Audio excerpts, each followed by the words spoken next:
ലെൻസ്ക്രാഫ്റ്റ് optic and I ക്ലിനിക്കിന്റെ പുതിയ branch പൂവത്തൂരിൽ പ്രവർത്തനം ആരംഭിച്ചു. പൂവത്തൂർ സെന്റ് ആന്റണീസ് UP സ്കൂളിന് എതിർവശത്താണ് പുതിയ ഷോറൂം പ്രവർത്തനം ആരംഭിച്ചിരിക്കുന്നത്.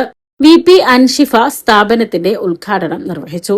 Mullassery block panchayat president ക്ലെമൻ Francis മുഖ്യാതിഥിയായി.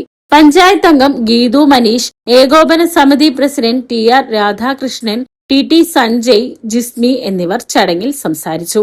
സൗജന്യ നേത്ര പരിശോധന, കോണ്ടാക്ട് ലെൻസുകൾ, കമ്പ്യൂട്ടർ പഠന ഗ്ലാസുകൾ, ബ്രാൻഡഡ് സൺഗ്ലാസുകൾ, ഫ്രെയിമുകൾ എന്നിവയ്ക്കൊപ്പം കണ്ണടകൾക്ക് ലൈഫ് ടൈം ഫ്രീ സർവീസും ഇവിടെ ലഭ്യമാണ്. ഉദ്ഘാടനത്തിന്റെ ഭാഗമായി ആഗസ്റ്റ് 17 മുതൽ 31 വരെ buy one get one free ഓഫറും ഉണ്ടായിരിക്കുമെന്നും അറിയിച്ചു. കൂടാതെ ഉദ്ഘാടനത്തോടനുബന്ധിച്ച് നറുക്കെടുപ്പും സംഘടിപ്പിക്കുന്നുണ്ട്. 5000, 4000, 3000, 2000, 1000 രൂപ വിലയുള്ള കണ്ണടകളാണ് ആദ്യ 5 സമ്മാനങ്ങൾ. കൂടാതെ 5 പേർക്ക് സാന്ത്വന സമ്മാനങ്ങളും നൽകും.